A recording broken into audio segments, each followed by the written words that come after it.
Bonjour et bienvenue dans votre émission de développement et de débat constructif sur Kavi Media, Kavi TV via Star Times numéro 779, DTH numéro 113 sur TNT également sur Canal Plus numéro 249.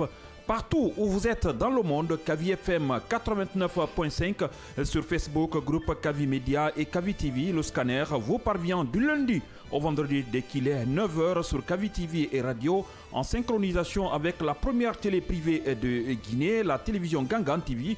Vous aider à décrypter et à comprendre les informations fraîches depuis Erekore, Kankan, Labé, Kindia, Conakry environ 24 heures sur 24, c'est sur notre site d'information siaminfo.com à Conakry comme à l'intérieur du pays, à Wonkifong, à Ansoumania, à Sabende Afria, à Tchankounaï, Minel, Ofab, Sildara, c'est à Sangaridi, dans la préfecture de Boké, Kissidougou sur la même fréquence, la 89.5 à l'Abbé. Vous nous écoutez sur la 96.5 BetaF. Merci de nous préférer et de nous tenir compagnie pendant les prochaines 90 minutes. Au menu des sujets à débattre dans le scanner de ce vendredi, j'insiste là-dessus, vendredi 14-1, vous comprendrez que je ne vais pas donner, mais on reviendra là-dessus pour apporter beaucoup plus de précision. Pour cela, 450 kg de chanvre indien, 600 kg de cocaïne, une vaste opération de démantèlement des zones criminogènes dans le Grand Conakry. Le procureur général après la cour d'appel de Conakry a annoncé ce mercredi 11 décembre 2024, Fallou Doumbouya a fait une déclaration par rapport à cette situation après avoir effectué une visite dans des zones sensibles de la capitale guinéenne.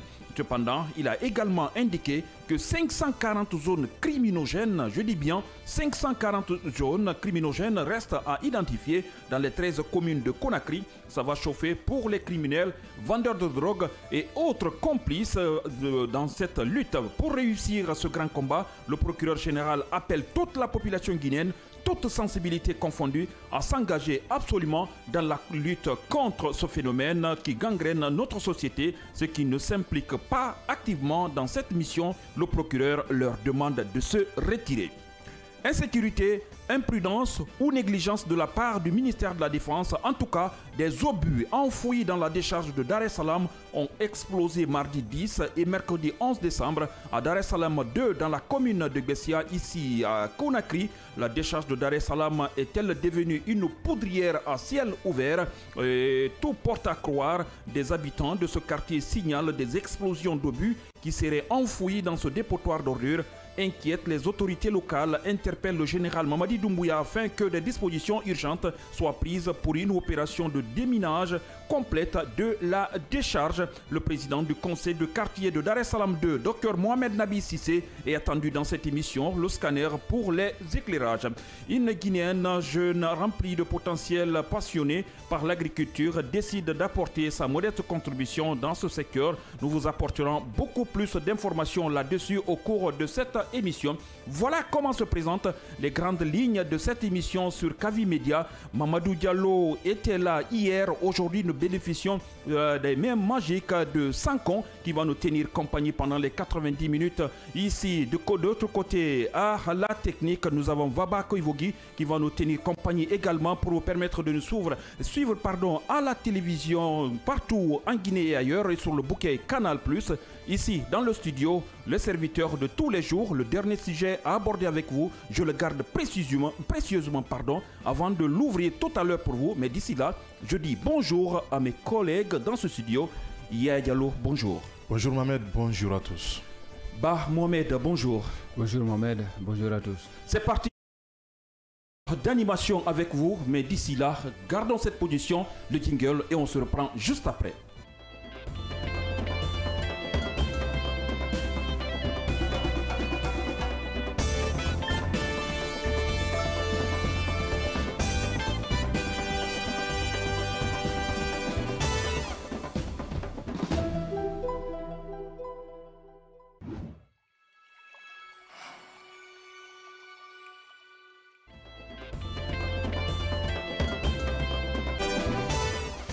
Bonjour et bienvenue dans cette émission Le Scanner. Au cours de cette émission, nous aurons la chance d'échanger avec l'un des cadres du bureau politique national du RPG Arc-en-Ciel, Marc Yombuno, va nous parler également de l'autorisation donnée à l'ancien Premier ministre Kassory Fofana par rapport à sa sortie, à l'évacuation qu'il a proposée. Nous allons la voir dans cette émission aux environs de 9h30. Mais d'ici là, on va parler de la prouesse des autorités de notre pays qui ont fait beaucoup de choses par rapport à la lutte contre la drogue. Yaya Diallo, je pense que ce démantèlement dont parlent les autorités, le procureur général, je vois comme ça commence à porter fruit.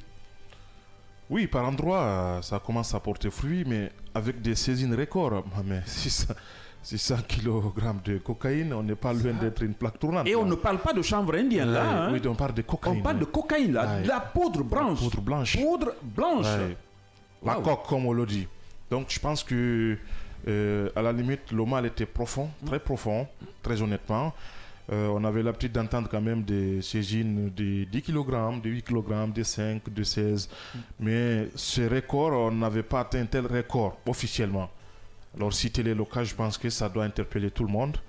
Et je pense qu'on n'est pas assez loin d'être une plaque tournante. Et je pense qu'il appartient aux autorités d'agir maintenant. Ce qui est entamé là, je pense que ça va nous permettre de voir beaucoup de choses que nous ne voyons pas.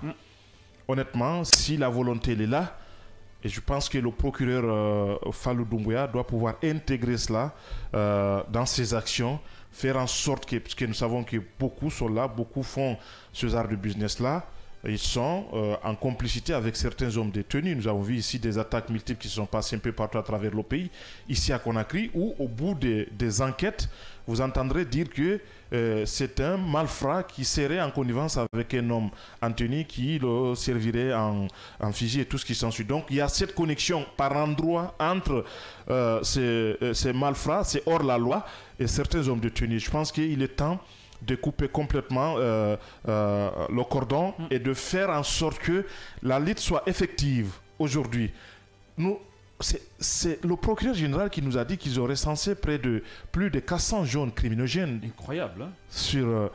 sur Conakry. Donc je pense qu'il faut qu'on essaie de voir tout cela et de savoir que l'air est grave. On parle là de la société guinéenne, c'est l'avenir de la Guinée. Ouais. Aujourd'hui, pas plus tard qu'hier, je crois que la présentation officielle au public s'est effectuée hier. Au niveau des Tombolia, on a assisté à une saisine aussi de près de 600 000 comprimés tramadol. Ouais. Wow. À Sanoya. Oui, à Sanoya.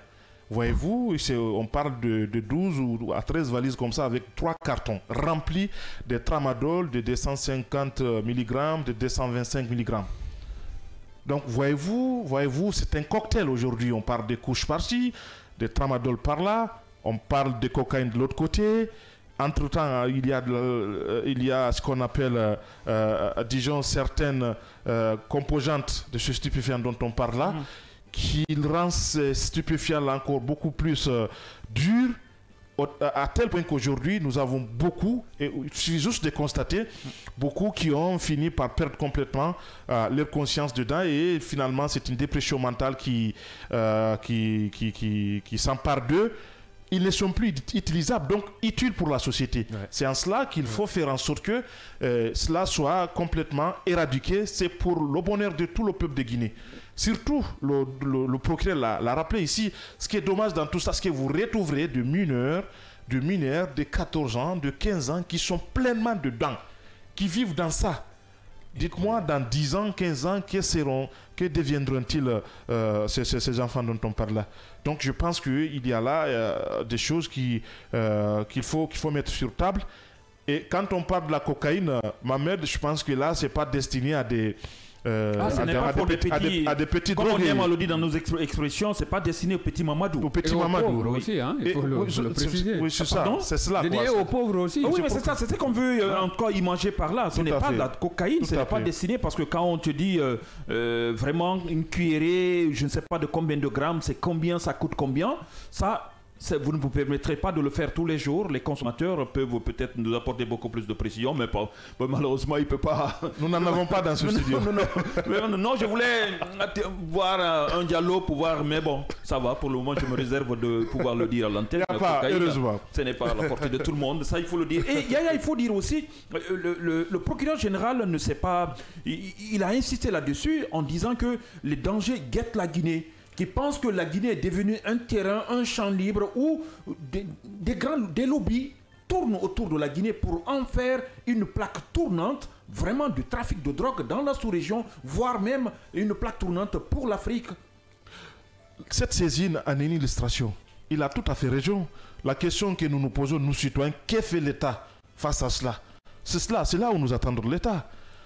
La cocaïne dont on parle là, insistons là-dessus. On l'a dit ici que ce n'est pas destiné au petit Mamadou. Et on n'a pas de champ de coq ici. Absolument. Non, mais ce n'est pas possible. Interrogeons-nous sur un certain nombre de choses. Il faut que, je pense qu'à un certain niveau, il faut qu'on comprenne que, et lui-même il l'a dit ici, quand ça devient comme ça, danse, et puis voilà, et ça devient, disons, quotidienne pour un certain nombre de gens, on retrouve 600, hein, on parle de 600 kilos. De 600 kilos. J'ai l'impression que c'est 60 kilos, mais j'ai du mal à prononcer 600. C'est 600 kilos, c'est-à-dire 6 kilos, 6 sacs de riz pleins, 50, 50, 50, vous avez 600 kilos. Et dans cette saisie, vous vous rendrez compte, la quantité de cocaïne saisie est plus importante que la quantité de chanvre indien, qui est de 450 environ. Absolument. Vous vous rendrez compte? Oui, c'est vrai. C'est incroyable. C'est incroyable. C'est incroyable et je pense que sortons de ce discours-là, agissons ensemble. Les opérations qui sont en cours peuvent faire quelque chose, mais ils ne peuvent pas tout faire. Ouais.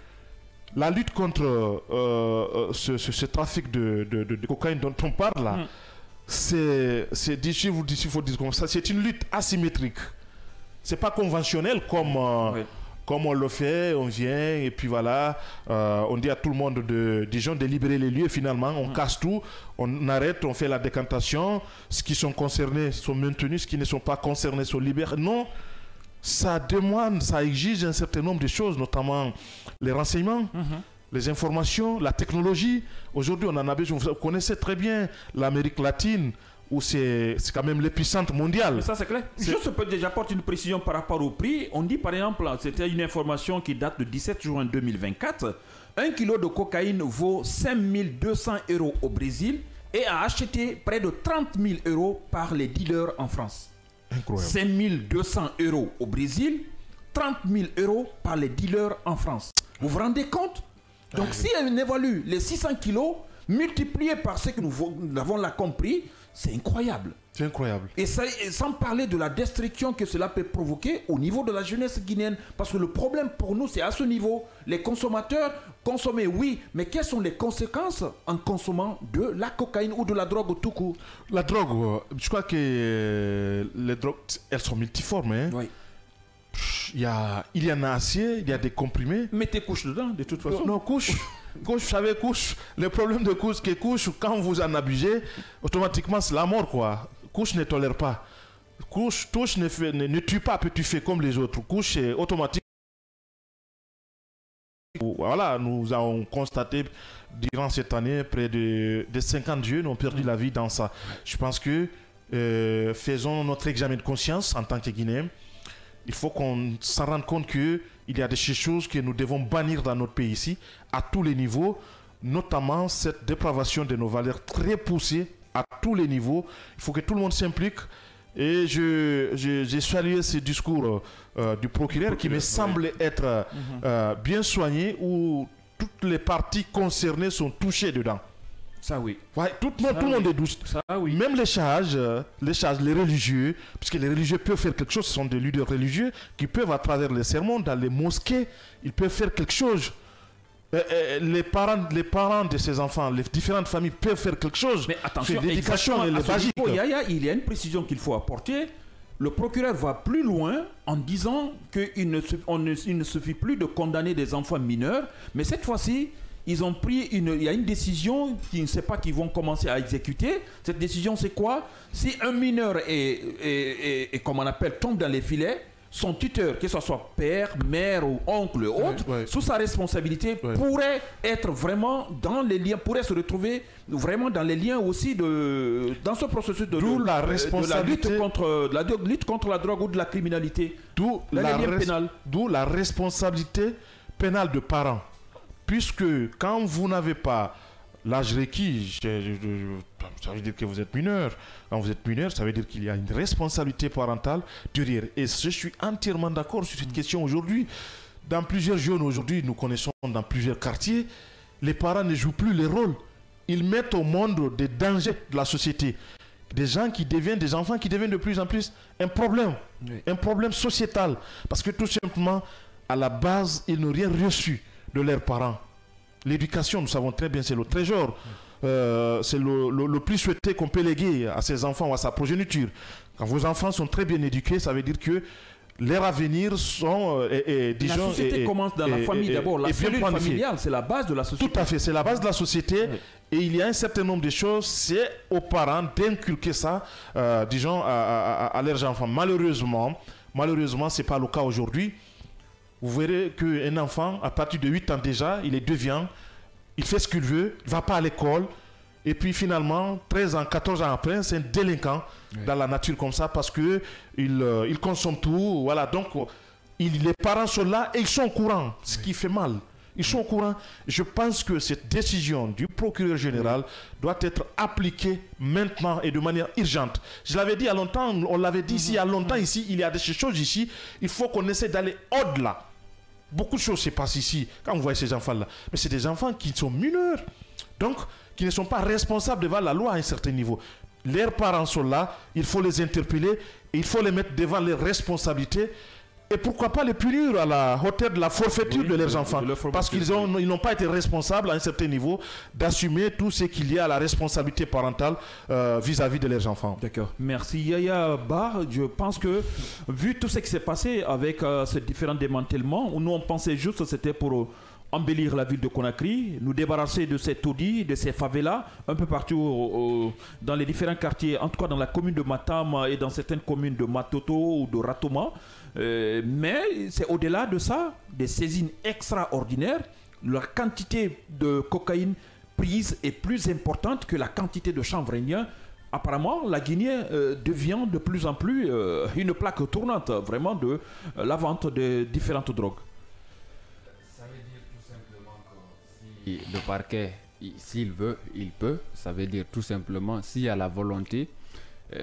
Disons que le nettoyage ne sera que, c'est-à-dire quelque chose qui ne va même pas prendre assez de temps aux différentes autorités, parce que tout simplement qu'aujourd'hui, imaginez en un laps de temps, il y a eu quand même, on parle de 540 zones criminogènes démasquées. Je crois que en fait, on se croit dans un rêve, parce qu'on se dit est-ce possible réellement que Conakry, quand même avec une superficie qui n'est pas aussi... On ne parle pas de toute la Guinée, on parle de Conakry seulement. De cette zone.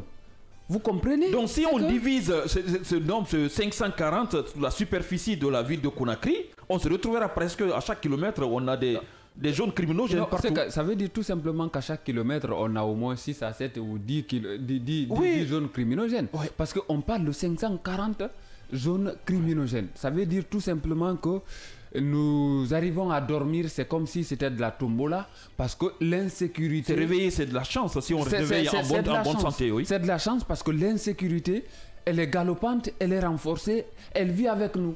Nous vivons avec elle. Tout simplement parce que... Et nous l'entretenons aussi. Nous l'entretenons parce que l'insécurité, elle commence même dans notre famille. Oui. C'est-à-dire dans nos différentes maisons. L'insécurité, c'est comme si... elle est devenue une cohabitante. Disons, en fait, il est difficile aujourd'hui. Et on l'aime, on a l'impression qu'on l'aime parce que 500 est plus de 500. On est en train de la chérir tout simplement parce que chacun rejette la responsabilité sur l'autre. Oui. Et tout simplement parce qu'on se dit non, c'est l'autre qui est responsable. Tant que c'est moi, ce n'est pas quelque chose à reprocher. Et tout simplement aujourd'hui. C'est pourquoi il faut quand même saluer cette initiative. pour dire encore une nouvelle fois que si elle est menée de façon très sérieuse, qu'elle pourra vraiment nous permettre d'assainir toutes ces zones criminogènes aujourd'hui qui, en tout cas, mettent, disons, la vie des citoyens en péril. Parce que il y a ces endroits aujourd'hui où des attaques se font quand même en pleine journée. Tout simplement parce qu'à un moment donné, les autorités avaient démissionné. Et si aujourd'hui, on dit qu'il n'est jamais tard pour mieux faire ou pour bien faire, ce réveil qui pourrait être, disons, assimilé à un réveil tardif, si on peut bien faire les choses, je crois que ce ne serait qu'une manière encore de redonner à Conakry cette image que la capitale semblait quand même perdre.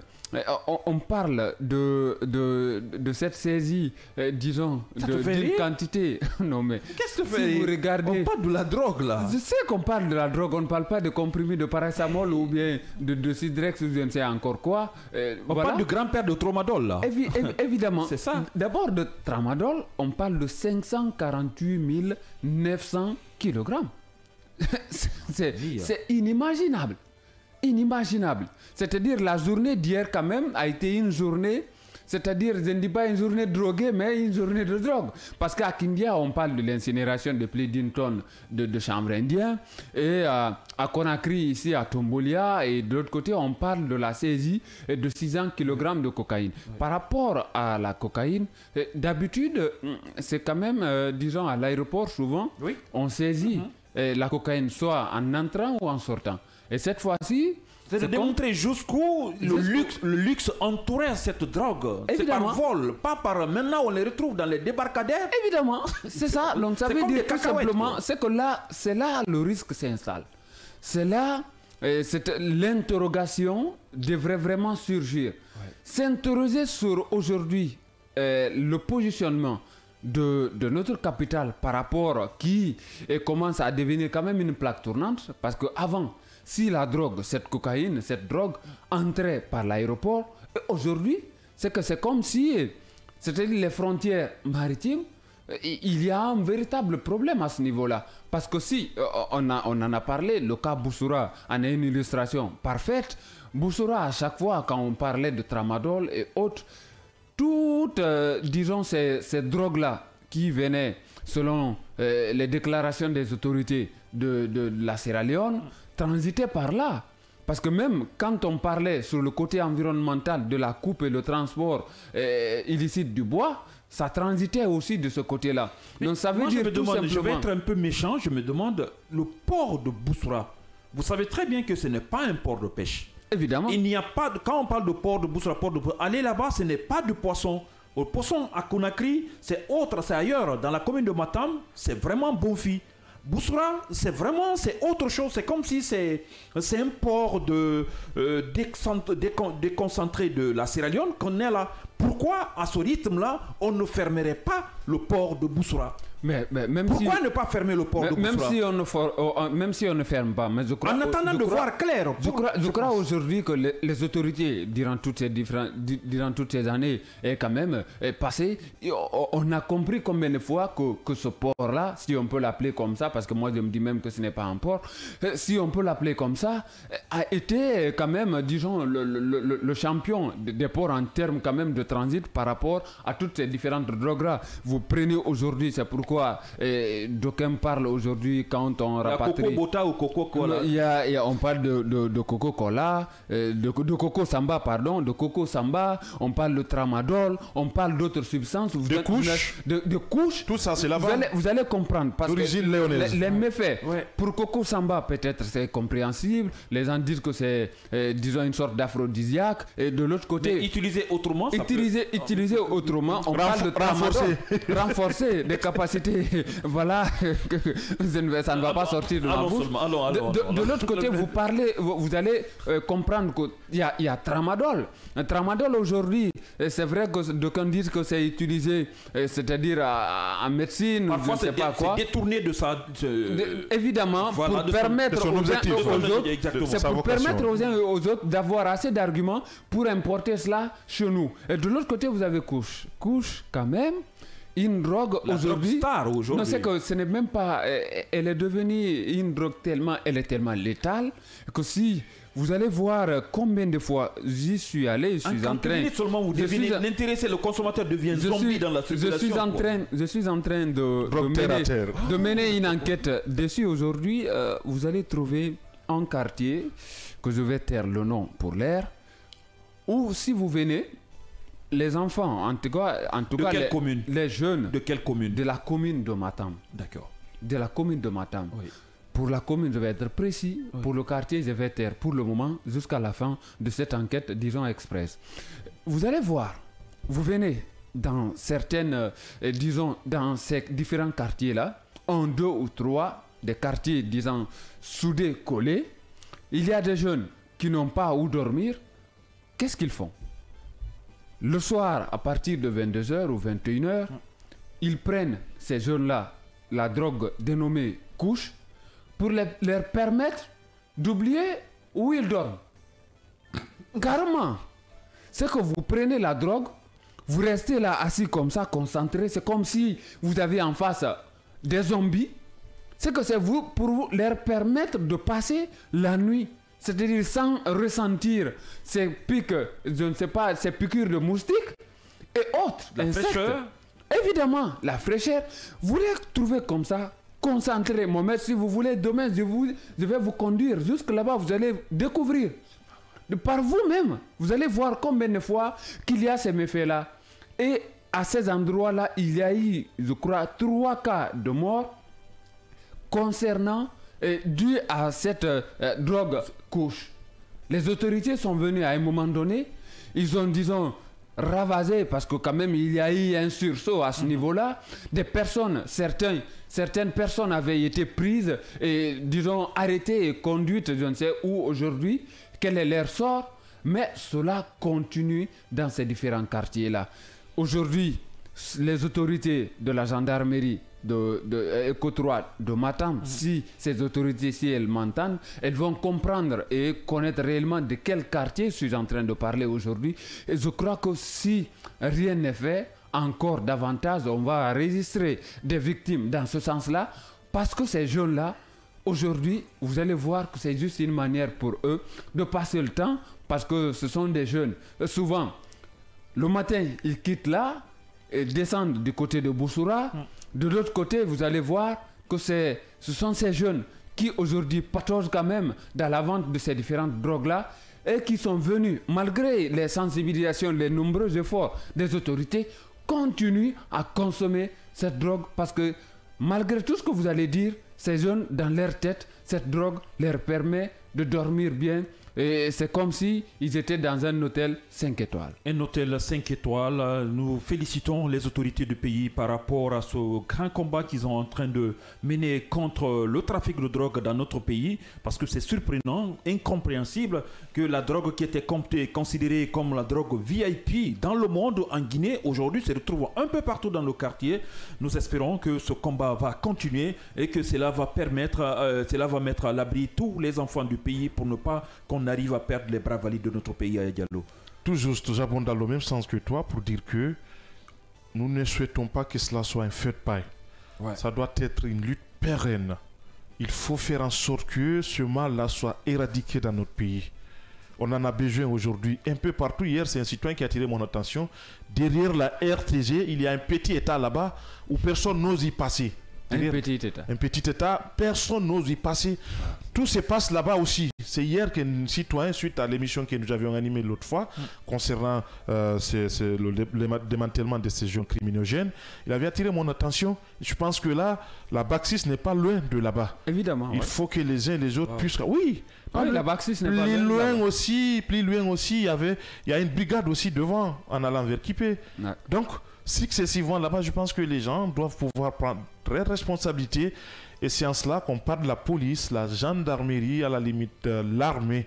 C'est les appareils répressifs de l'État. Et le procureur l'a rappelé ici qu'une de ses missions, c'est la mission répressive et la mission préventive. Donc, après, je pense que c'est cela aussi, c'est la force publique, pour ainsi dire. L'État doit pouvoir faire en sorte que cela soit complètement éradiqué. Et je pense que pour ne pas qu'on ait des consommateurs de cocaïne, il faut commencer par les consommateurs de cette couche-là, ou de chèvres indiens et tout ça, parce que c'est petit à petit, quoi. Oui, bien sûr. Oui, quand vous êtes habitué aux chèvres indiens, et puis finalement, qu'est-ce qui se passe? C'est la drogue couche. Après la drogue couche, finalement, qu'est-ce qui se passe? C'est vraiment... Si vous avez un peu d'argent. C'est tramadol. Oui, finalement, on fera tout pour avoir de l'argent. Oui. On fera tout pour avoir de l'argent, n'importe comment, et puis finalement, vous êtes dans le business. Et je pense que c'est ce qui fait qu'aujourd'hui, la courbe elle est très élevée en ce qui concerne quand même cette saisine de la drogue cocaïne. C'est en cela que nous disons, à tous les niveaux, les responsables, à tous les niveaux, ils doivent s'impliquer pour faire en sorte que ce qui est commencé là soit pérenne, pérennisé dans le temps, ce qui pourra nous permettre effectivement de surpasser cette étape qui semble être une étape assez dangereuse pour la jeunesse guinéenne. Une étape assez dangereuse pour la jeunesse guinéenne. Je pense que le combat qui est en train de mener les autorités du pays, il faut le savoir que ce n'est pas seulement pour la police, ce n'est pas seulement le rôle de la police, ce n'est pas seulement le rôle de la gendarmerie, ni les forces de la défense et de la sécurité en général, mais aussi c'est le rôle de l'ensemble du peuple de Guinée, car nous savons tous ceux qui sont impliqués dans cette lutte contre ceux qui sont vraiment impliqués dans ce cadre, dans la consommation de la drogue, dans le trafic de la drogue, viennent un peu partout de nos différentes familles. On va changer de sujet, cette fois-ci parler de la situation, le sujet dont on a parlé hier, mais bon, quand on parle, il faut rendre à César ce qui appartient à César. Kassory Fofana appartient à une famille politique, cette famille politique c'est le RPG, et c'est lui qui a été le dernier premier ministre d'Alpha Condé, est hospitalisé depuis 1 an et 7 mois après un grave incident de santé. Pour en parler, nous avons un des membres du bureau politique national du RPG Arc-en-Ciel, qui est l'ancien ministre Marc Yombuno. Monsieur le ministre, bonjour. Monsieur le ministre Marc, bonjour. Monsieur Yombuno. Allô? Oui, allô, bonjour. Oui, bonjour monsieur. Comment allez-vous? Je vais bien, grâce à Dieu. Louange à Allah. Alors, comme on le disait tantôt, on ne peut pas être plus royaliste que le roi. On a parlé du président, de l'ancien premier ministre Kassory Fofana, qui a bénéficié vraiment d'une décision de justice, et le RPG Arc-en-Ciel applaudit la décision du juge. Bien sûr, nous avons accueilli cette décision avec joie et avec soulagement. Et ça a trop tardé, mais comme on le dit toujours, il n'est jamais trop tard pour bien faire. Donc c'est une satisfaction à notre niveau. D'accord. Et ça, cette satisfaction, ce n'est pas trop tôt, parce qu'il n'est pas déjà parti, il est toujours à Conakry, il n'a pas bénéficié, il n'est pas arrivé dans une structure de santé spécialisée comme vous l'avez toujours demandé, mais quand même vous êtes content, ce n'est pas exécuté. Est-ce que vous croyez que ça va aboutir quand même, de toute façon? Bon, nous pensons que cette décision, pour cette fois-ci, n'en souffrira pas de blocage, parce que l'agence judiciaire de l'État qui représente les intérêts de l'État, selon les informations reçues, a dit qu'il ne opposera aucune décision à la décision qui sera prise par le juge. Et si le juge a pris cette décision pour lui permettre d'aller se soigner dans une... comment dirais-je, dans une structure de santé spécialisée. Une structure hospitalisée, spécialisée pour ces soins. Je crois que nous sommes convaincus que la décision sera exécutée. Mais néanmoins, nous sommes prudents. Nous sommes prudents et nous prions tous ceux qui sont liés à ces dossiers pour cette fois-ci faire en sorte que la justice soit humaine. Vous parlez de l'agence judiciaire de l'État, n'oubliez pas, il y a aussi le parquet. Le parquet quand même, disons, il y a eu plusieurs décisions dans le cas Kassory Fofana, mais le parquet y a toujours levé son veto. Est-ce qu'aujourd'hui, il n'est pas à craindre, quelque chose n'est pas à craindre à ce niveau-là, que le parquet, une nouvelle fois, quand même, lève ce veto? Bien sûr, c'est pourquoi j'ai cité l'agence judiciaire de l'État, qui est le représentant réel des intérêts de l'État, qui défend les intérêts de l'État. Et le procureur, il défend tout le public, y compris même, si on le croit en matière juridique, il défend même tous les citoyens. C'est le procureur. Et je ne sais pas, est-ce qu'il sera en contradiction avec celui qui défend les intérêts de l'État, qui est l'agent judiciaire de l'État. Mais néanmoins, nous souhaitons, nous prions Dieu que tous les acteurs se conviennent cette fois-ci pour faire en sorte que cette décision soit exécutée. Parce que c'est une question de santé, c'est une question de vie. On ne peut comparer ça à quoi que ce soit. Et surtout que Kassory, je vous l'ai dit, c'est un homme de conviction, c'est un homme d'honneur. Et il reviendra après ce soin pour défendre, vraiment pour faire en sorte que son honneur soit lavé et que tout ce qui a été mis sur lui soit clarifié. Parce que c'est un homme politique. Un homme politique a un avenir à défendre. Et c'est le cas de Kassory. Alors, justement, en parlant de ce retour, supposé si toutefois la décision est exécutée, Monsieur Yombuno, il y a des exemples qui foisonnent quand même. Il y a eu le premier questeur à l'Assemblée nationale, Michel Kamano. Il y a eu l'ancien ministre Oyegui Lavogui aussi, qui sont partis, qui ne sont plus revenus. Est-ce que tous ces aspects-là ne confortent pas la position de la CRIEF à un certain niveau ou de l'agent judiciaire de l'État pour dire attention, on n'a aucune garantie pour que Kassory revienne après, disons, son traitement? Je ne peux pas m'avancer dans cette réponse en donnant une appréciation. Et en matière professionnelle, si quelqu'un est en soins, seul le rapport médical est à prendre en compte. Et je ne suis pas ces médecins traitants de ces gens. Je ne peux pas m'aventurer dans ce sens-là. C'est au juge de voir auprès des structures sanitaires dans lesquelles se soigne l'honorable Michel Kamano Oye pour avoir des rapports médicaux en ce sens-là. Parce que la justice n'est pas omnisciente. La justice se réfère des recommandations des spécialistes. Comme le cas actuel, la justice, après moult démarches, s'est référée des rapports, des recommandations des spécialistes, qui sont les médecins assermentés, qui ont fait plus de 5 rapports sur le cas de Kassory. Et il y a une contre-expertise, ça a été confirmé. C'est comme ça que la justice doit travailler. Donc, je ne peux pas m'aventurer à donner une appréciation. Seuls les médecins concernés peuvent donner des appréciations et fournir des rapports. Donc, tel n'est pas arrivé. Est-ce qu'ils sont guéris? Est-ce qu'ils ne sont pas guéris? Je ne peux pas m'aventurer dans ce sens. Oui, à la barre quand même, ces médecins dont vous parlez, qui ont réalisé la contre-expertise, n'avaient pas indexé, disons, une structure appropriée pour se faire, pour la prise en charge de Kassory. Aujourd'hui, est-ce que vous pensez une nouvelle fois, le procureur, le parquet, pourrait quand même, si toutefois une structure existait chez nous, indexer pour que Kassory soit pris en charge là-bas? Suivez, est-ce que vous avez pris en compte les recommandations de la contre-expertise? Le diagnostic qu'il a, le mal qu'il a, on ne peut pas le diagnostiquer ici.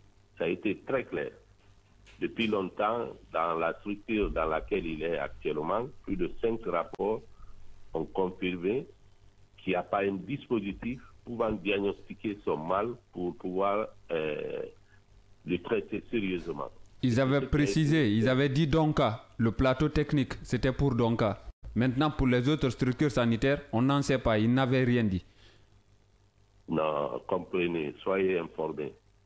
Je le suis.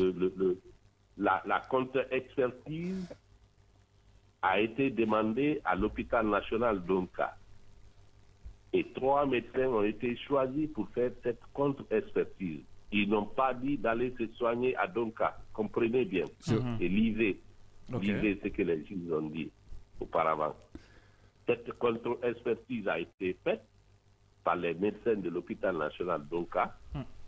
Et ils ont été invités au tribunal, ils ont comparé, ils ont donné leur appréciation, ils ont confirmé, et les juges se sont rendus au chevet de Kassory. C'est suite à ça que cette décision d'aller se soigner dans une structure appropriée a été prise. Donc, même si le nom n'est pas donné, il est clair que c'est pour aller se soigner là où il a l'habitude de se soigner. Et lui-même, il connaît, il a l'habitude de se alors, cela n'est pas déterminé d'abord, monsieur Oye. Nous avons tous suivi le processus. C'est vrai que c'est c'est en connivence avec la partie, avec la défense, mais aussi le parquet ou la cour, bien entendu, que cela va être défini en commun accord avec toutes les parties. Ce n'est pas défini d'abord. Bon, je ne peux pas m'aventurer dans ça. Allez demander aux spécialistes. Ça, ce n'est pas une question qui m'intéresse. Est-ce qu'on peut dire aujourd'hui, avec tout ce qui a été dit, il y a eu plusieurs cadres comment on appelle, du RPG Arc-en-Ciel qui se sont retrouvés vraiment devant la CRIEF. Est-ce qu'on peut parler d'impartialité aujourd'hui dans cette décision de la CRIEF? Je ne peux pas le dire, on ne peut pas commenter une décision de justice. Tout ce qu'on demande à la justice, c'est d'être impartial et de dire le droit. Dans le cas de Katori, ça a été tard, mais je crois qu'enfin, l'opinion, les recommandations des spécialistes qui sont des médecins ont été prises en compte. Je crois qu'une justice doit travailler comme ça. La justice ne connaît pas tout, la justice se sert des spécialistes pour fonder leurs décisions. Et c'est ce qu'ils ont fait. Et nous pensons que pour les autres cas, même pour les malversations financières, les cas de détournement, nous avons des experts comptables, nous avons des cabinets d'audit. La justice devrait utiliser ces structures spécialisées pour fonder leurs décisions. Je crois que c'est tout ce que nous demandons dans le cas de nos cadres qui sont actuellement dans les griffes. Au-delà de tout ce qui concerne le RPG Arc-en-Ciel et ses cadres qui sont devant les juridictions aujourd'hui, qu'est-ce que vous pouvez conseiller, en tout cas aux autorités, pour le bon fonctionnement de la justice guinéenne, parce que la justice guinéenne, de toute façon, appartient à tous les Guinéens. Elle appartient à Marc Yombono, la justice guinéenne appartient à Ba Mohamed, que je suis, et l'ensemble des Guinéens. Est-ce que vous avez des propositions encore pour renforcer, même si vous n'êtes pas dans le gouvernement, vous n'êtes pas dans le CNRD, mais quand même, vous pouvez avoir des belles propositions qui peuvent nous aider? C'est une très bonne question. Et ce que nous disons, c'est d'abord que cette justice, comme on l'a dit, après le 5 septembre, elle doit être la boussole. Et une boussole oriente.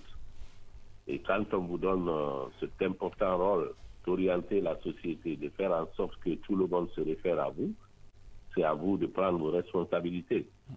Secondo, elle doit chercher elle-même à être indépendante, ne souffrir d'aucune influence. Et troisièmement, faire en sorte qu'elle soit professionnelle. Faire en sorte que rien que le droit ne soit dit. Être professionnel, c'est se référer aussi aux spécialistes dans certains domaines. Le cas des maladies, il faut tenir compte de l'avis des médecins qui sont assermentés pour des malversations. Je l'ai dit tantôt, il faut tenir compte de l'avis des spécialistes, des experts comptables, des cabinets d'audit. Et il ne faut pas, par le front brillant de quelqu'un, l'emprisonner, comme ça a été le cas de nos camarades. Il fallait tenir compte d'abord de beaucoup de choses, des démarches, des contrôles, des audits, ainsi de suite. Et ça, on peut impliquer des spécialistes. Ils ne sont pas juges, mais ils participent à élucider les cas, à faire en sorte que la vérité soit de nous. C'est cette justice que nous voulons. Nous ne sommes pas contre la justice. Nous sommes des républicains. Nous voulons une justice impartiale, une justice qui est une boussole, une justice que tout le monde apprécie. C'est ça notre avis. D'accord. On a suivi avec intérêt l'un des avocats de Dr Ibrahima Kassouri Fofana, à la personne de Maître Berete, qui disait que pour le moment, il n'y a pas eu un pays ou une structure spécialisée en la matière désignée. Est-ce que vous avez une idée par rapport à cela? Je ne suis pas médecin, je ne vais pas m'aventurer dans ce sens. Je ne suis pas l'avocat de Katori aussi. Je ne suis qu'un camarade politique. Bien sûr. Et je ne parle que de l'appréciation que nous avons de la décision. Et également, on l'a écouté, Maître Berete, toujours par rapport à ce déplacement, les frais à payer. Il est même arrivé à dire que même si le RPG Arc-en-Ciel va cotiser, on le trouvera vraiment une structure spécialisée en la matière. Qu'est-ce que vous en dites aussi? La santé n'a pas de prix. Si c'est le cas, je crois qu'il y aura des moyens pour lui trouver un endroit vraiment où il pourrait recouvrer sa santé. La santé n'a pas de prix et même s'il faut cotiser chacun un franc, je crois que si c'est le cas, on le fera. On a une opportunité, ils sont nombreux à vous écouter maintenant, les militants et sympathisants du RPG Arc-en-Ciel, qui voudraient avoir une réponse de vous par rapport à comment se porte aujourd'hui le champion du RPG Arc-en-Ciel, le professeur Alpha Condé. Il est là où vous connaissez, il se porte bien, il a de la santé à revendre ou de la force à revendre. Et malgré tout ce qui a été dit, il a de la forme, il sait faire son petit sport, et il réfléchit, il donne des conseils, il reçoit.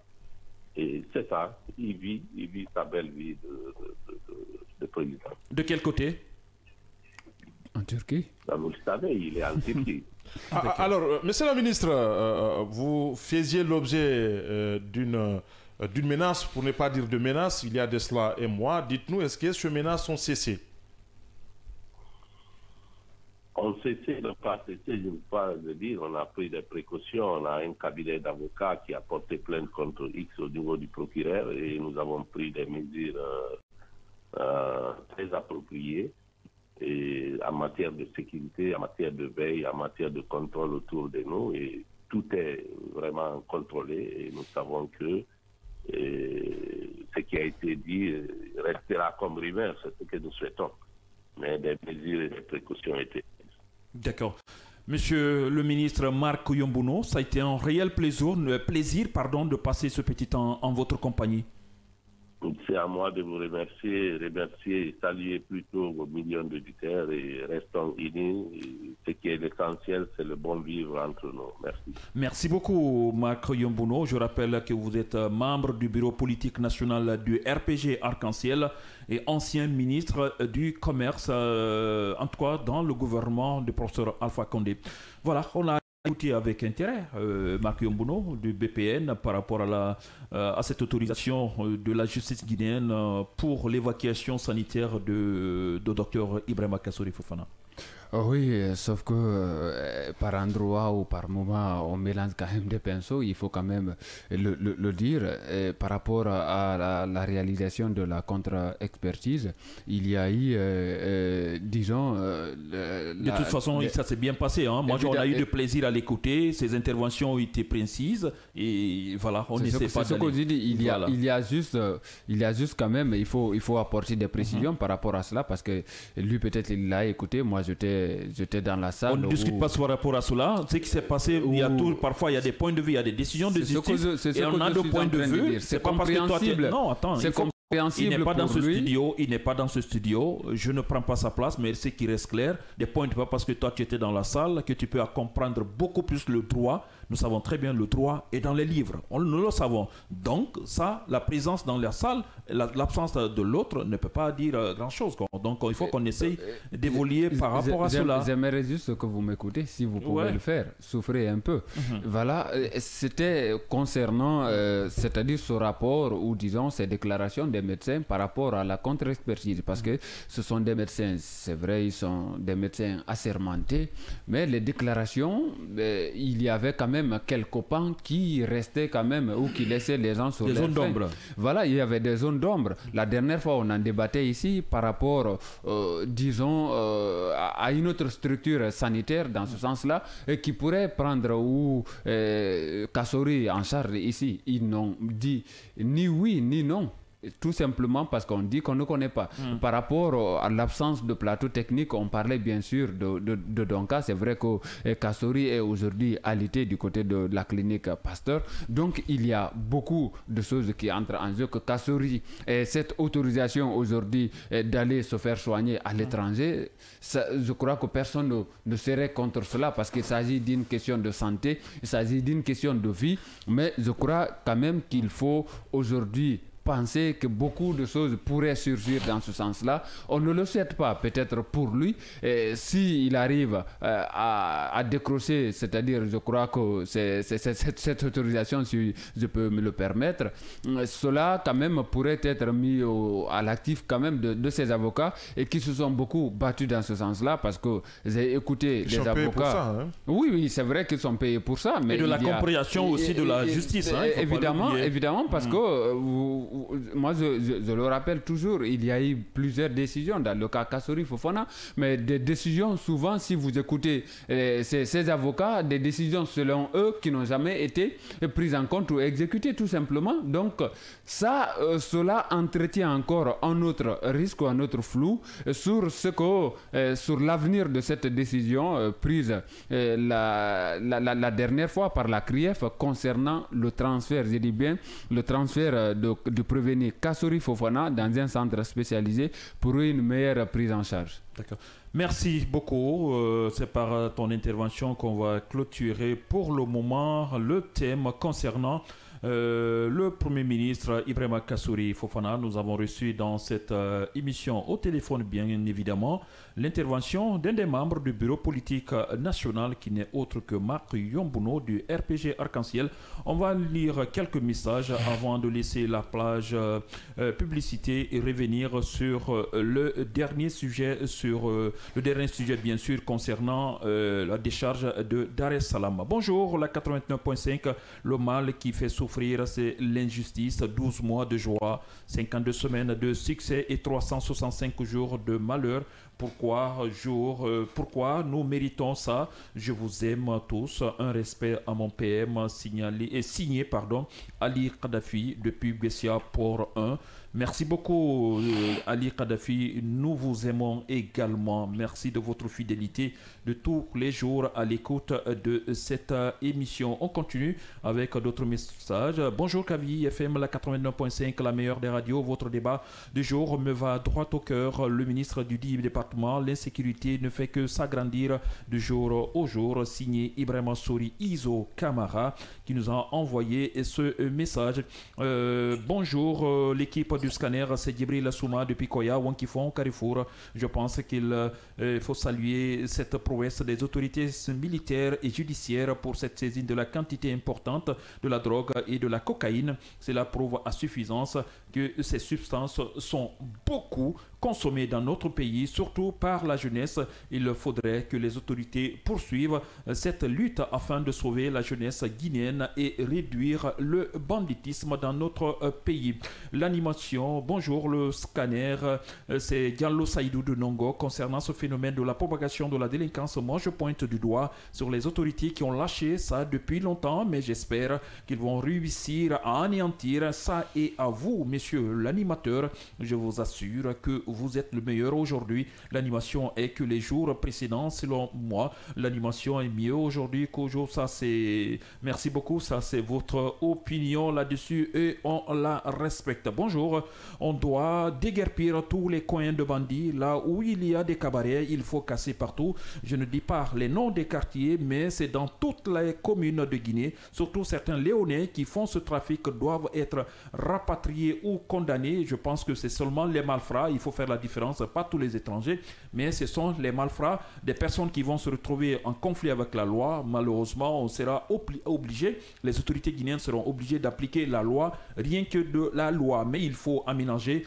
ces sites déguerpis vers la RTG. Vous savez, un grand domaine libre là-bas qui appartient à l'État dans le centre directionnel de Koloma, qui est abandonné dans la mer des Loubar. Aboubakar Ben Silla de Kountia Magasin. Les autorités, je pense que vous avez entendu, le coin se trouve entre les tours jumelles, l'ambassade des États-Unis et de la RTG. Nous savons que vous savez aussi, et il est temps de faire face à cette situation.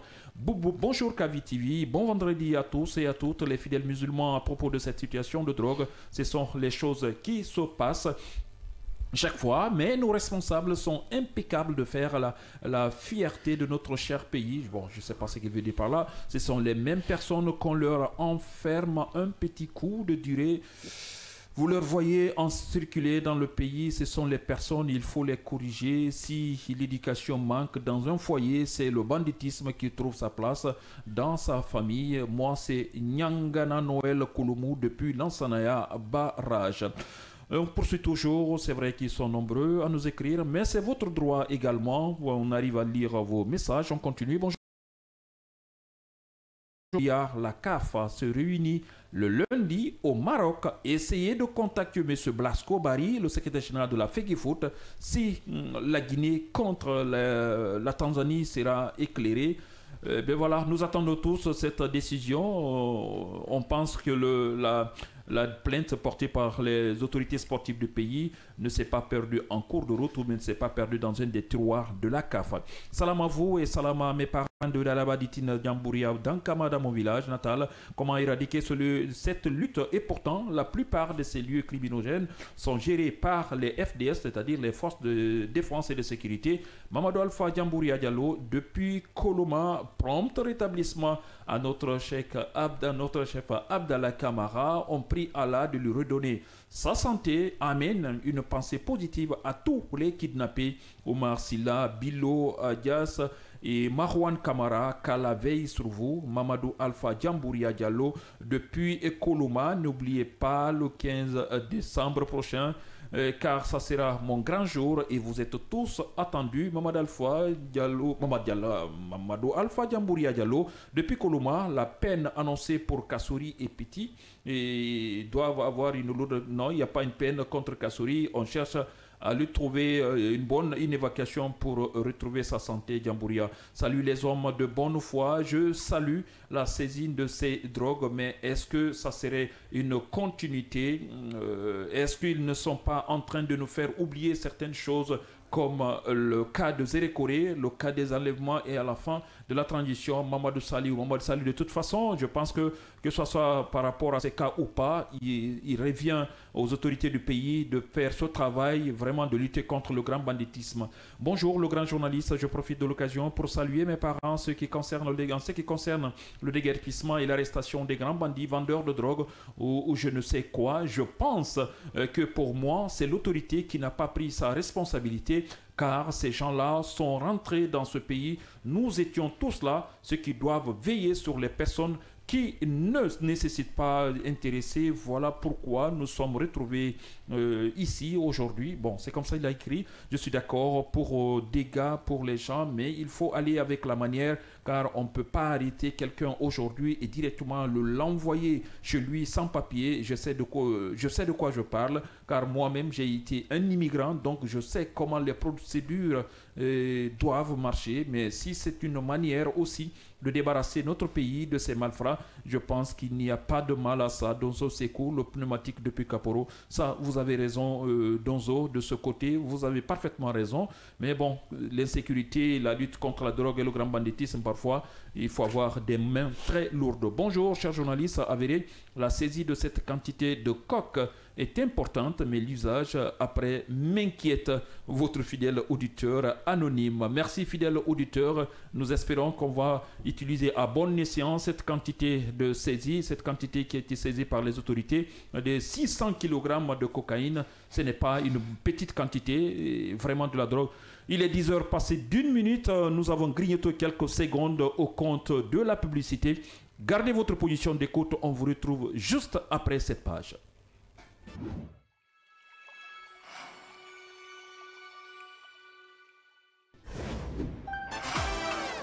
Dans un monde médiatique où la seule critique prospère, où les solutions sont voilées. Merci de nous écouter du côté de Bofa, de Bokeh, à Kagbele, à Tomboulia, à Somfonia, à Bessia, dans les nouvelles communes également.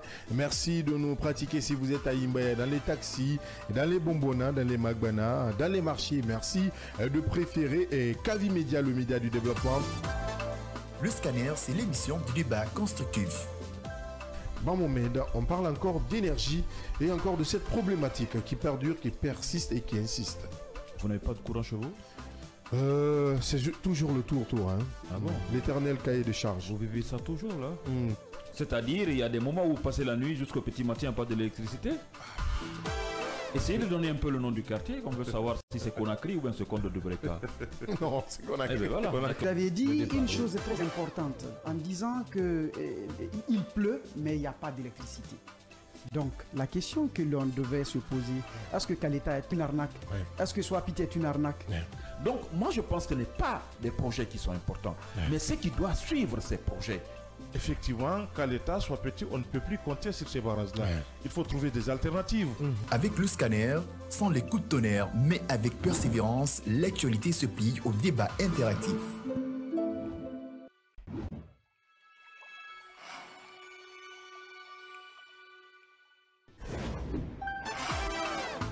Journée internationale de la jeunesse et journée ville morte en République de Guinée et des questions pour la jeunesse guinéenne. Ah oui, coïncidence heureuse ou malheureuse, je suis déçu, je pense qu'elle est malheureuse parce que c'est vrai que la jeunesse guinéenne aujourd'hui occupe en tout cas à peu près 65%, 70% de la population générale guinéenne, ce qui nous amène à dire effectivement, elle doit se remettre en cause dans son ensemble pour pouvoir comprendre les enjeux qui l'attendent.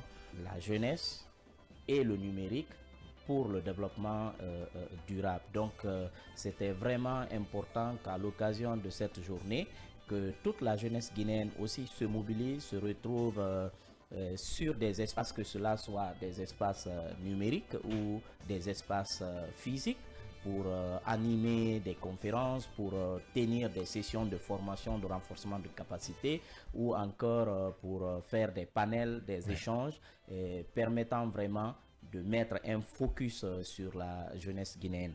Aujourd'hui, est-ce qu'il faut se retrouver sur la table du dialogue? Aujourd'hui, est-ce qu'il faut éviter le pire pour notre pays qui est déjà économiquement affaissé? Et quand on parle de problèmes dans ce pays, il faut comprendre que nous avons de type régime dont la Guinée a accepté de gérer la vie de la nation, c'est la démocratie.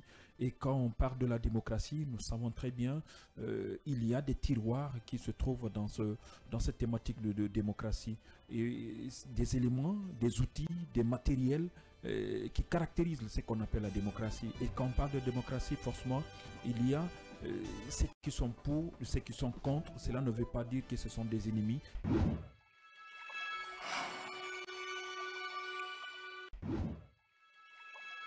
Chez Mondial Express, nous transformons vos voyages en une expérience inoubliable. Faites confiance à notre expertise pour des services de qualité supérieure. Grâce à notre service d'assistance visa, simplifiez toutes vos démarches administratives à travers nos experts. Avec notre service billetterie, réservez vos billets pour toutes les destinations du monde avec facilité. Profitez de notre flotte de véhicules modernes et fiables pour tous vos déplacements à travers notre service de location de véhicules. Grâce à notre service d'évacuation sanitaire, comptez sur notre service réactif et professionnel pour vos besoins médicaux à l'international. Assurez-vous d'un environnement impeccable avec nos services de nettoyage de qualité. Transportez vos marchandises en toute sérénité grâce à l'expertise de notre service de transit. Développez vos compétences d'agent de voyage avec nos formations spécialisées suivies de stages pratiques au sein de nos équipes. Contactez-nous dès aujourd'hui au plus 224 613 00 39 69 ou au plus 224 613 00 39 70. Nous sommes situés à Mankpa, 4e avenue, immeuble Dabo, commune de Kaloum. Visitez notre site internet au www.mondialexpress.net. Mondial Express, chaque voyage est une histoire.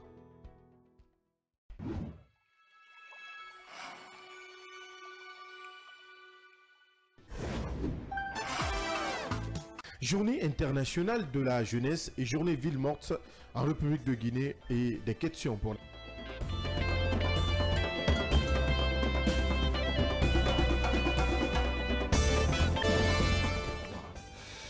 Bienvenue, ou si vous venez de nous prendre en marche, merci de nous préférer tous les jours pour vous informer, pour vous permettre à mieux comprendre l'actualité, décortiquer de fond en comble, voire de long en large, vraiment tout ce qui nous préoccupe, qui préoccupe le citoyen guinéen, qu'il soit de Conakry ou ailleurs dans le monde. Nous allons parler cette fois-ci d'un sujet qui est encore préoccupant comme les précédents. Nous allons parler de la décharge de Dar es Salaam, comme vous l'avez entendu avec nous à l'introduction de cette émission. Insécurité, imprudence ou négligence de la part du ministère de la Défense. En tout cas, des obus enfouis dans la décharge de Dar es Salaam ont explosé mardi 10 et mercredi 11 décembre à Dar es Salaam. Autrement dit, on a enregistré cette semaine une série d'explosions du côté de Dar es Salaam 2 dans la commune de Bessia ici à Conakry. Et la décharge de Dar es Salaam est-elle devenue une poudrière à ciel ouvert? Et tout porte à le croire, hein? Ça il faut insister là-dessus. Des habitants de ce quartier signalent des explosions d'obus qui seraient enfouis dans ce dépotoir d'ordures. On se demande qui a enfoui vraiment ces obus. Pourquoi? À quelle fin? Nous savons très bien, le feu, c'est tous les jours sur ce site. inquiète. Les autorités locales interpellent le général Mamadi Doumbouya afin que des dispositions urgentes soient prises pour une opération de déminage complète de la décharge. Le président du conseil du quartier de Dar es Salaam 2, Dr Mohamed Nabi Cissé, est en ligne dans cette émission. Monsieur Cissé, Dr Cissé, si vous le voulez, bonjour et bienvenue dans cette émission, le Scanner. Allô? Il est parti, on nous fait signe, nous espérons le prendre tout à l'heure. Michel, continuez le rattraper. Il vient de faire dos, nous espérons qu'il va revenir tout à l'heure pour qu'on puisse ensemble savoir, parler de ce qui s'est passé du côté de la décharge. On sait bien que la décharge, il y a quelques années, avait tué des personnes, mais parler des obus, c'est autre chose. Docteur Cissé, bonjour. Allô? Allô, oui, bonjour. Comment allez-vous? Ça va, alhamdulillah. Je rappelle que vous êtes le président du conseil de quartier de Dar es Salaam 2, c'est ça? Oui. Docteur Mohamed Nabi Cissé. Alors, on parle d'explosion d'obus du côté de Dar es Salaam, à la décharge de Dar es Salaam plus précisément, et l'obus s'est même retrouvé dans une localité. Heureusement, il n'y avait pas de personnes dans un garage. Apportez-nous un peu plus d'explications, de précision par rapport à ce sujet qui attire l'attention des uns et des autres aujourd'hui à Conakry. Bon, merci de m'avoir appelé.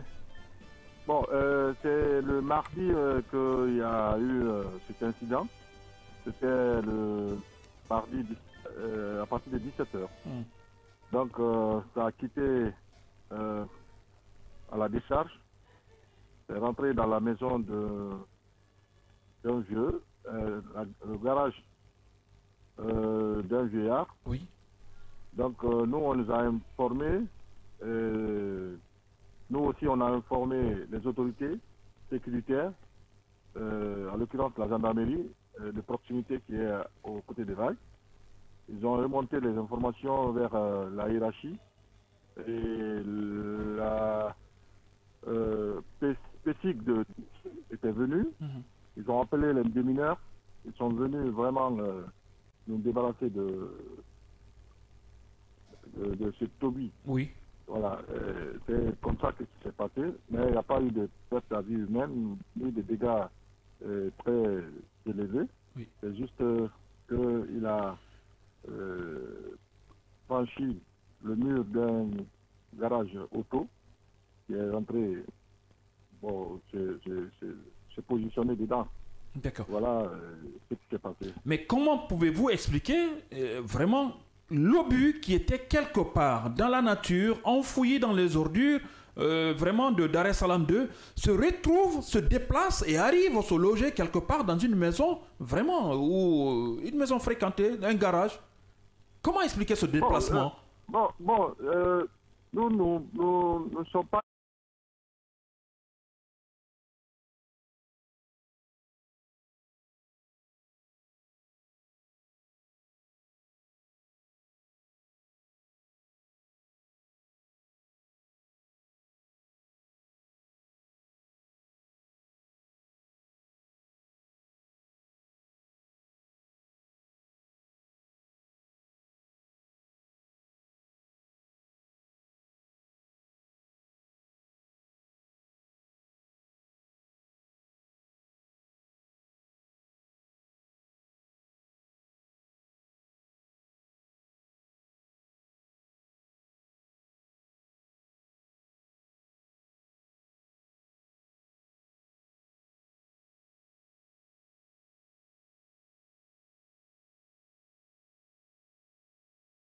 Première fois que vous enregistrez cet incident, est-ce que c'est la première fois? Non, vous savez, chaque jour, il y a explosion sur la décharge. Waouh, chaque jour? Chaque jour, il y a de fortes explosions qui subissent le quartier. Donc, nous, on ne sait pas c'est quoi réellement, parce que si le mardi, si on n'avait pas vu ce projectile qui était venu de la décharge, vraiment, on ne saurait pas ce qui explose souvent à la décharge. Donc, c'est pour cette raison nous disons que c'est des explosifs qui sont enterrés, qui ont été enterrés, parce que même les spécialistes, ils l'ont dit, que ce n'est pas la première fois qu'ils viennent intervenir à Dar es Salaam. C'est une énième. Donc ceux qui sont venus du côté de l'armée. Okay. Donc les démineurs, ils nous ont dit ça.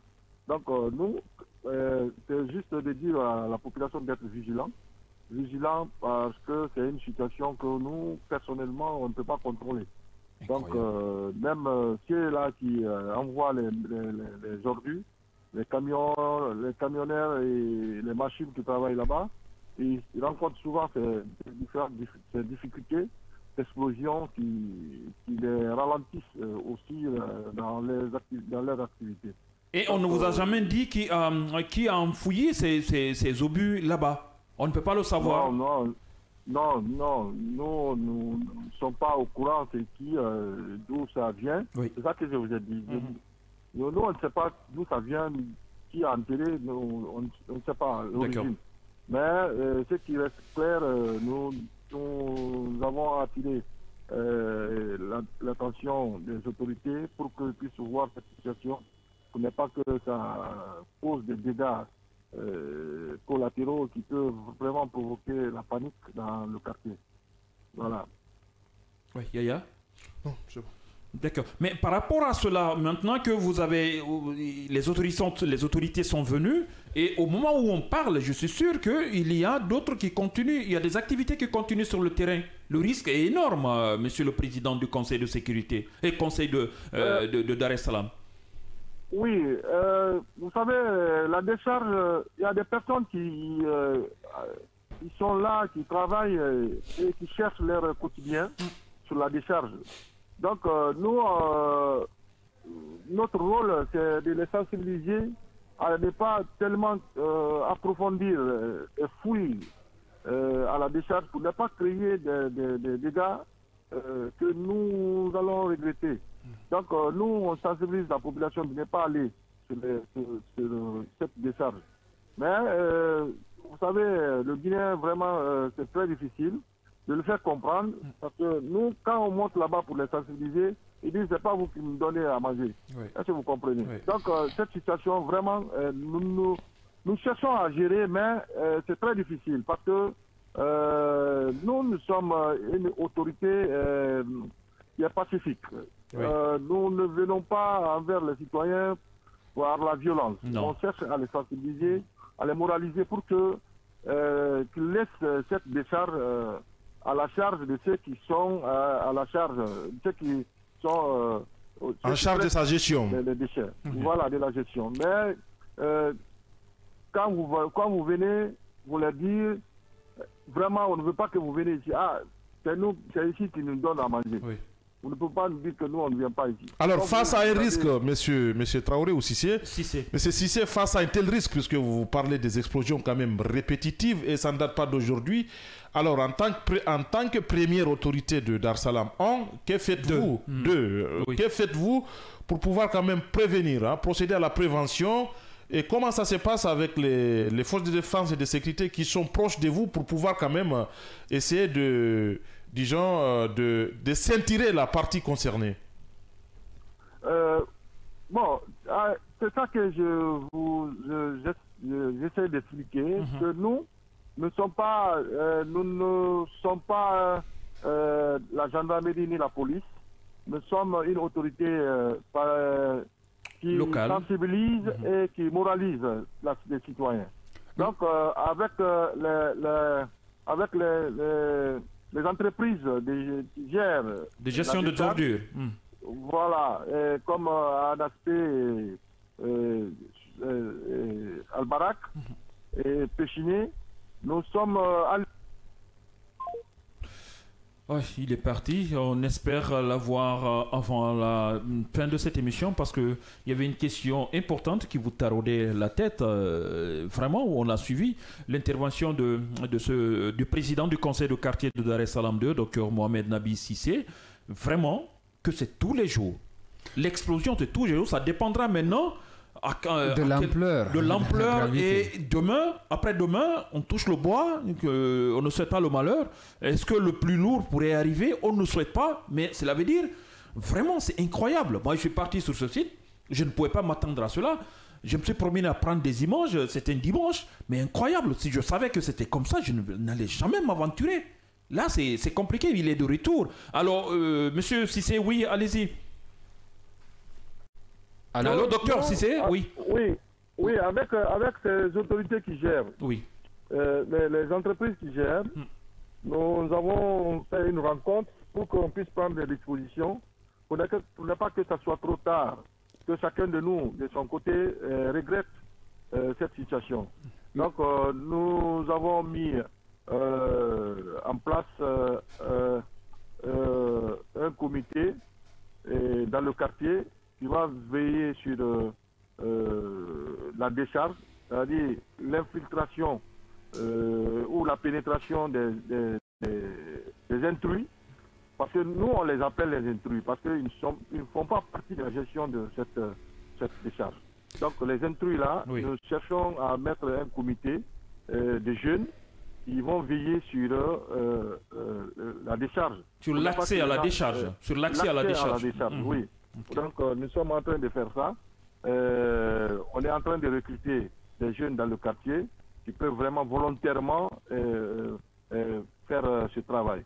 Donc ça nous permettra d'éviter un peu les conséquences qui peuvent arriver pendant ces différentes explosions qui Au-delà de cette réunion avec, disons, les sociétés en charge de la gestion de cette montagne d'ordures qui est... Des ordures de la ville de Conakry. Évidemment. Est-ce que vous avez pensé à remonter ces différentes informations à votre hiérarchie? Comme ce n'est pas encore... Non, c'est une rencontre informelle. Parce que eux aussi ils ont leur hiérarchie. C'est ceux-là qui sont à la décharge, comme le colonel, et un colonel qui est là, qui représente l'ANSP, et un blanc qui représente Pichiné, et un jeune qui est là aussi qui représente Al-Barak. Mais comme ce n'est pas encore concrétisé, c'est pour cette raison que nous n'avons pas encore remonté. Donc pour le moment c'est l'état de projet. Des projets. Voilà. Donc nous allons faire des mémos à l'encontre de la commune que nous allons adresser à l'endroit de la commune. Voilà. Et c'est un rapport que je vais faire pour la gestion locale, parce que pour les entreprises c'est administratif. Nous c'est la gestion locale que nous allons mettre en place pour que les jeunes veillent sur ça, quoi. Parce que c'est nos citoyens qui montent là-bas. Oui. Donc il faut les prévenir, il faut les sécuriser, parce que leur sécurité, c'est nous l'administration du quartier. Oui. Voilà ce que nous sommes en train de mettre en place. Ça n'a pas encore, c'est pas encore venu à la hiérarchie, mais c'est une proposition de la part du bureau, du conseil de bureau du quartier, qui veut mettre ce comité des jeunes pour coordonner la pénétration de la rentrée à la décharge. Au-delà... Les entreprises là viendront nous aider. Voilà, si on a besoin de matériel, par exemple les gilets, les bottes, voilà, les casques, on peut les demander pour qu'ils puissent venir en aide. C'est pour cette raison qu'on les associe. Sinon, une initiative du bureau du conseil des quartiers qui veut faire ça pour prévenir des incidents. Au-delà de ces explosions, la vie devient de plus en plus difficile à Dar es Salaam avec cette fumée. Dites-nous comment vous parvenez à vivre, à cohabiter avec ces ordures et surtout aussi avec cette fumée qui couvre presque toute la zone. Vous savez, nous avons deux saisons qui nous fatiguent. La saison pluvieuse, c'est les inondations et les odeurs qui nous fatiguent. Voilà. Et la saison chef, c'est la fumée et la poussière. Donc cette fumée, c'est pas seulement Dar es Salaam 2. Oui, il y a Gbessia même, une partie. Voilà, c'est l'alentour. Surtout, il y a certains quartiers qui sont vraiment impactés plus que Dar es Salaam. Dar es Salaam, nous, la fumée, vraiment, ça nous fatigue. Ça fatigue toute la population. Et aujourd'hui, quand tu pars à l'hôpital et qu'on te demande si on te visite, on te demande, ah, tu fumes? Tu dis, je ne fume pas. Il dit non, mais tu fumes. Donc, il y a cette situation qui est là. Mais nous ne pouvons pas lutter contre la fumée.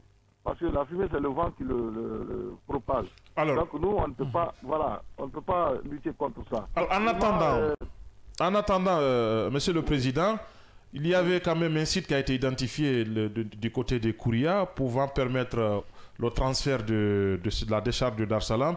Est-ce que vous êtes au courant de l'évolution de ce transfert? Bon, officiellement, je ne suis pas au courant de l'évolution, mais officieusement. Oui, officiellement.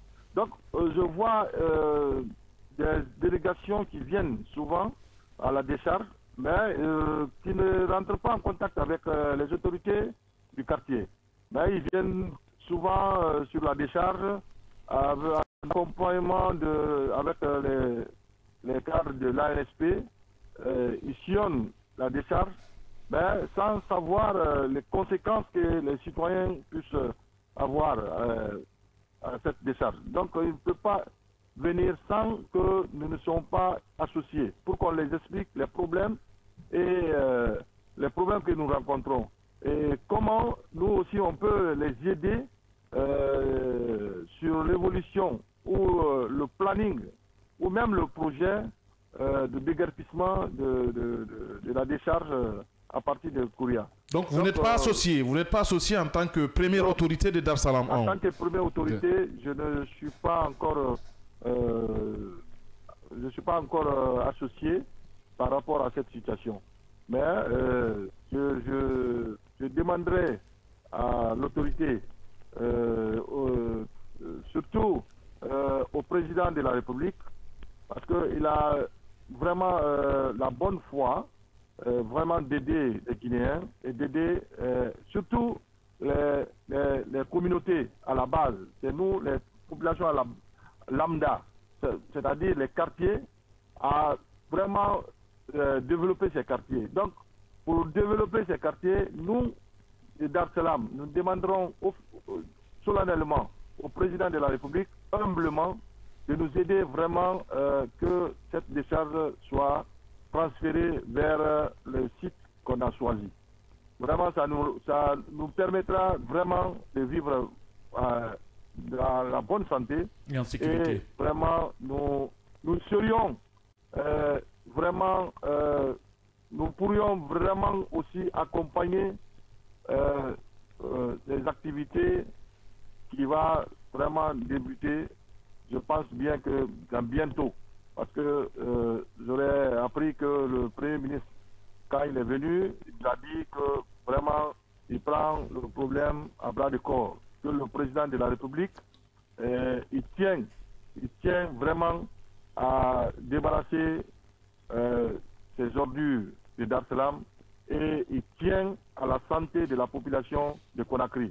Donc, si cela est dit par un Premier ministre, donc nous pensons que le président de la République, il compte sur nous et il pense à nous et il pense à notre santé.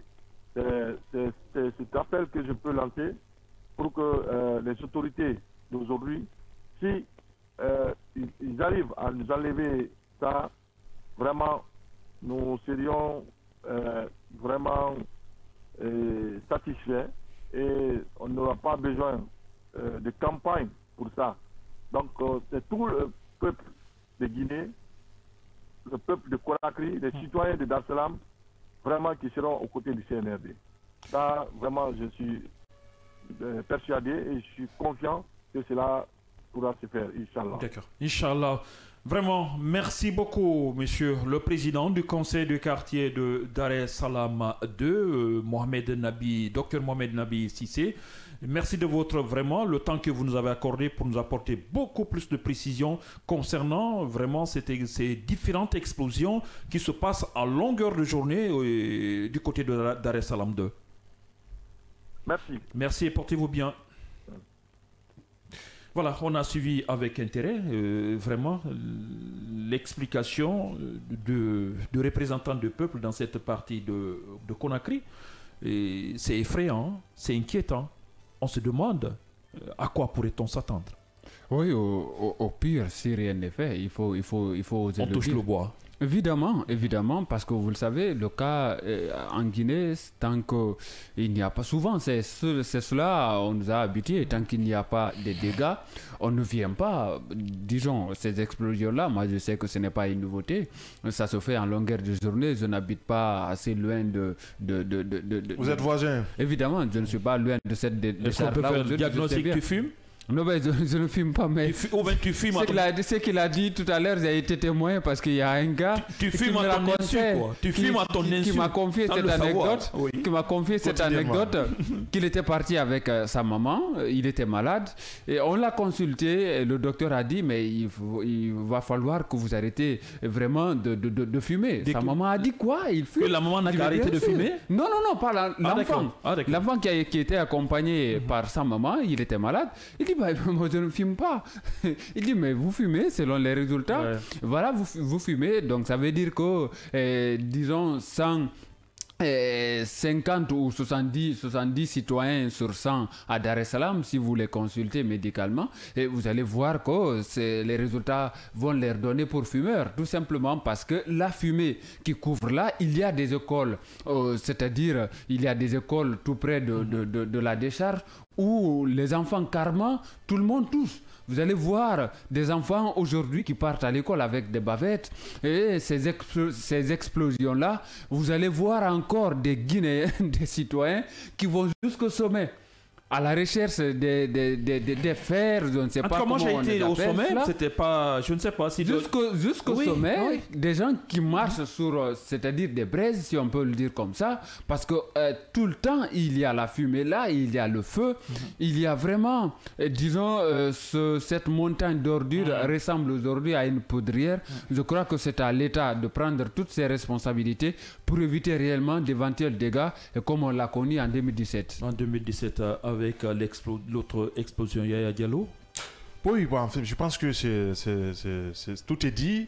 Il y a là, disons, une action de l'État qui doit pouvoir intervenir de manière urgente pour pouvoir débarrasser cette décharge de Dar es Salaam au cœur de la capitale, puisque c'est de là qu'il s'agit aujourd'hui. Le monsieur nous a rappelé ici, c'est vrai que la décharge se retrouve au niveau de Dar es Salaam, mais il y a certains quartiers loin de Dar es Salaam qui sont beaucoup plus victimes de la fumée. Parce que c'est une montagne. Et quand la fumée se dégage, elle s'en va avec le vent et puis ça va plus loin. Ça impacte certains quartiers qui ne sont pas très proches souvent de Dar es Salaam. C'est le cas de Bessia, c'est le cas d'Amdalaï, c'est le cas quelquefois même de Bambeto, de Kipé même. Donc quelquefois. Le vent fait fumer ces habitants qui sont loin de là-bas. Et quelle fumée aussi. Et une fumée toxique. Je pense qu'à la limite, il faut qu'on essaie d'agir pour ne pas que cela ne soit trop tard. Et je pense que c'est un projet qui date de longtemps, depuis le premier régime, enfin l'ancien régime. Le site est identifié, je pense qu'il suffit juste qu'on rate les pas pour pouvoir quand même rapidement essayer de procéder. Il faut en faire une priorité. Absolument, de transférer cela et plus loin créer toutes les conditions d'une gestion, d'une gestion assez réfléchie de des déchets que nous produisons tout au long de la journée. Je pense que c'est fondamental aujourd'hui que les gens sachent qu'autant on paye pour l'électricité, mais autant aussi on doit payer pour les ordures que nous produisons. Bien sûr, bien sûr. C'est presque fini, mais la superstition, tu crois à ce qu'on appelle la superstition? Ah ben, c'est autre chose. Tu trébuches, pied gauche trébuche, là où on dit, là tu vas pas rentrer, et quand c'est l'œil ou ton oreille qui te gratte, tu vas dire, tu vas entendre des mauvais. Tu crois à cela? Bon, pas tellement. En tout cas, aujourd'hui, c'est vendredi 13. C'est cela que j'ai commencé à dire vendredi 14 moins 1, pour ne pas dire 13, mais de toute façon. Vendredi et il y a d'autres qui n'aiment pas aller dans des hôtels, qui ne logent pas dans les chambres 13. Et c'est comme ça. Donc aujourd'hui, c'est vendredi 13. Ça a été un plaisir de passer ce petit temps en votre compagnie, Mohamed. Merci. Merci Mohamed, merci à nos différents auditeurs et téléspectateurs. Merci à tous. Diallo, Yaya. Merci Mohamed. Yaya Diallo. Yaya Diallo. C'est pas Yaya, mais c'est Yaya Diallo. De l'autre côté, Maria, oui, bien sûr, derrière la baie vitrée, la régie télé Vabako Ivogi. Le directeur technique Omar Diallo, Régie Radio Kande Al-Bouhairi Sankon, réalisation le grand monsieur Michel Omono. Merci beaucoup à vous aussi, auditeurs, où que vous soyez, à Conakry ou à l'intérieur du pays, ailleurs dans le monde. Ça a été un plaisir pour nous de passer cette semaine en votre compagnie. Nous souhaitons prompt rétablissement à Abdallah Kamara. Nous espérons le retrouver en bonne santé la semaine prochaine, Inch'Allah. Merci et passez une excellente suite de programme en compagnie de Kavi TV et Kavi FM.